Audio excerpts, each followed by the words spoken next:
क्या कारण है कि 95% अभी भी जनरल सर्जरी से हो?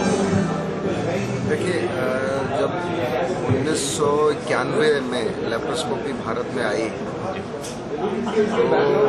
तो दुनिया में आई 1989 में,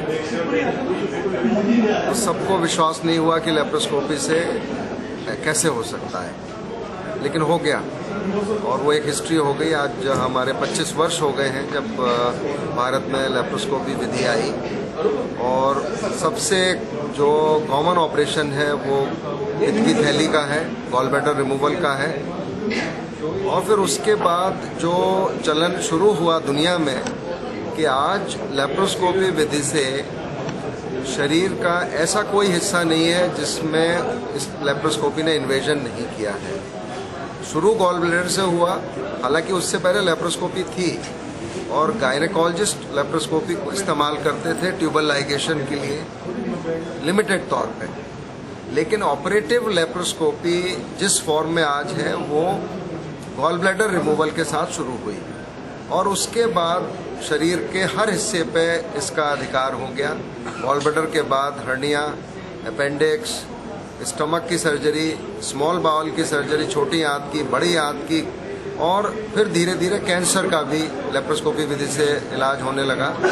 और आज लेप्रोस्कोपी विधि आप देखिए, जनरल सर्जरी में जैसे हर्निया और गॉल ब्लैडर, अपेंडिक्स हम करते हैं, गायनी में तो इसका बहुत ज़्यादा उपयोग हो गया।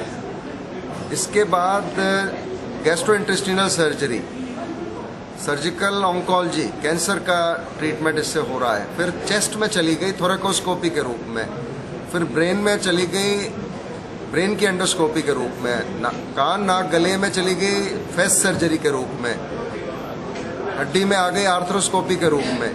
तो आप ये देखिए कि जो गॉल ब्लैडर ने जो सबको रास्ता दिखाया वो आज लगभग सभी स्पेशलिटीज में हो रहा है। सर अभी भी अब ये जो आपका सवाल है कि इसका उपयोग गॉल ब्लैडर के अलावा हर्निया में उतना नहीं हो पा रहा है जितना होना चाहिए, हम भी ये महसूस करते हैं। उसके दो कारण हैं। एक तो ये कारण है कि ट्रेनिंग जो सर्जन्स की है वो लेप्रोस्कोपी विधि में उतनी सक्षम नहीं हो पाई जितनी गॉल ब्लैडर में हुई। गॉल ब्लैडर में तो जब हम कहते हैं तो गॉल ब्लैडर में 25 साल से हो रहा है, हर्निया भी कर रहे हैं लोग पिछले 20 वर्ष से, लेकिन हर्निया सर्जरी जब लेप्रोस्कोपी विधि से होती है तो उसमें एकदम से ये आता है साहब एडवांस ऑपरेशन हो गया ये, और उसके लिए ज़रूर ट्रेनिंग की आवश्यकता है। और आज ट्रेनिंग अपॉर्चुनिटीज़ जो है वो उपलब्ध हैं। तो मैं ये समझता हूँ कि इसमें हमको दोनों तरह से करना है। एक तो पेशेंट्स में अवेयरनेस इसकी हो, पेशेंट अगर डिमांड करें। गॉल ब्लैडर की बढ़ोतरी इसलिए हुई कि पेशेंट्स खुद मांगने लगे कि साहब हमें दूरबीन की विधि से कराना है, क्योंकि